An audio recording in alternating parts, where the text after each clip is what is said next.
American Airlines decided to become a more premium airline last year, but despite some new aircraft interiors and upgraded service items, they're still generally regarded as the worst of the big three in the US. So how's that going for them? I'm flying London-Chicago today on their latest and greatest Flagship Suites business class to check out the situation. Welcome back to London Heathrow Terminal 3, which, if you've watched some of my videos, you'll know that it's kind of a home away from home for me, or feels like it, because I used to fly out of here all the time as a young lad. Back here now to fly American Airlines 787-9, the new 78P, most premium edition of American Airlines, the best they have to offer to Chicago. The second time I've done this, I did another video you can check out last year going to Philadelphia. I want to see what American Airlines business class is like in 2026 and not fall over myself on the moving walkway here, and check out what it is they have to offer. Is it any good these days? Is it worth flying? I'm looking forward to it. Looking forward to getting to Chicago too. Let's get on board. American holds a special place in my heart because of my long history with them. But as some of you have pointed out, I tend to be a pretty unforgiving critic too, so let's see how we go here. By the way, I'm Gabe Lee. I make a lot of videos in and around airplanes. Over here, usually reviewing aircraft cabins, sometimes more on the travel side, while on the Flight Radar 24 channels, I take you behind the scenes around the aviation industry. If you like what you see here, make sure to check out my memberships, go over to the channel's main page and click the join button for more info. I thank you very kindly.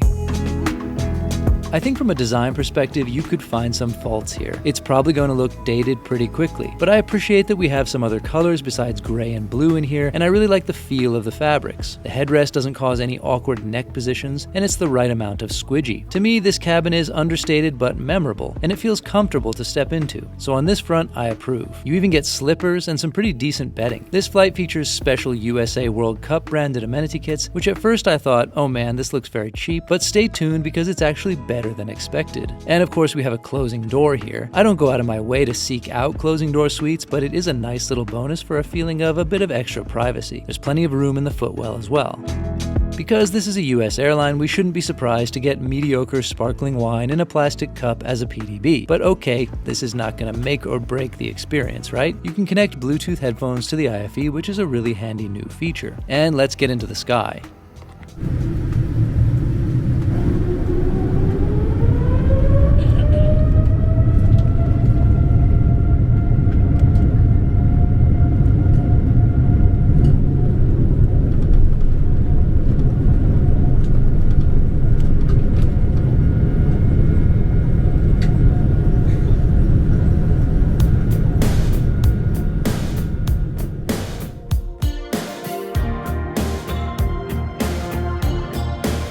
The in-flight service begins with a hot towel of middling quality, then a ramekin of nuts, which is good, no complaints. Each US airline seems to have their own go-to IPA on board, and I appreciate that as a fan of IPAs. In AA's case, we get this weirdly graphic can of Goose Island, and I'm plenty happy with that. The appetizer here is actually pretty good. Last time I flew this, the food was pretty poor, and this is a definite step up. I'm not sure if that means they've actually improved or if this is just a matter of luck, so please let me know your experience in the comments. But I enjoyed this, and the Asian chicken katsu style dish that followed. It's no restaurant quality meal, but it was full of flavor, finishing off with the signature ice cream sundae, and overall I'm very pleased.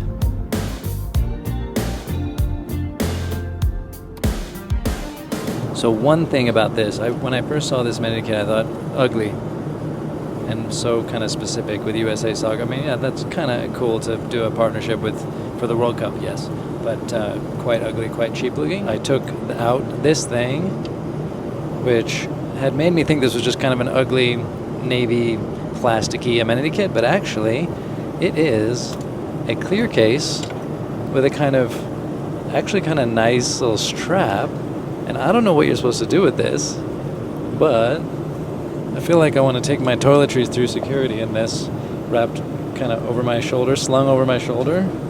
Like, go USA. Also, here's all my under 100 milliliter liquids, if it's a place that's still doing that. What do you think about that plan? There's something likable about this weird little thing. What would you use it for? Let me know in the comments. And then all the usual kind of like little creams, mystery cooling gel, which we sometimes see on airplanes, earplugs, dental kit, this guy, and tiny little refreshing hand towel, which is actually kind of a useful format for me. I'm actually more pleased with this than I was initially, for sure. This is a nice little space overall, especially with the door closed. I just wish there was more storage in these seats. At least there's a bit in these flaps under the side table area. The mattress pad is nice, it makes a difference here. And the bedding is good too. If anything, I thought the pillow was a little too substantial, but that'll come down to personal preference, and obviously I'm nitpicking here. Overall, it is not too tough to get comfortable and sleep in this seat.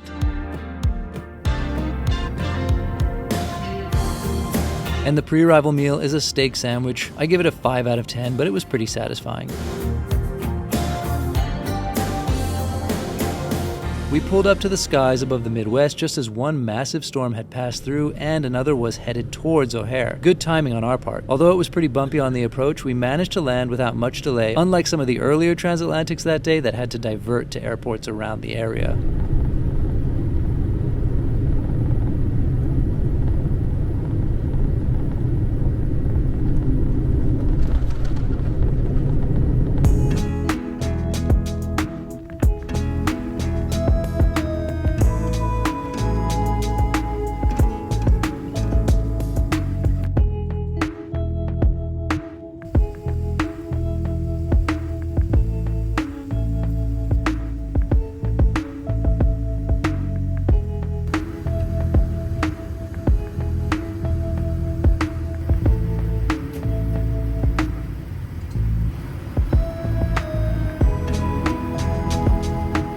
Alright, overall very happy with that flight. It was a lot better kind of than my last American Airlines premium flagship business, whatever it's called, 787 flight.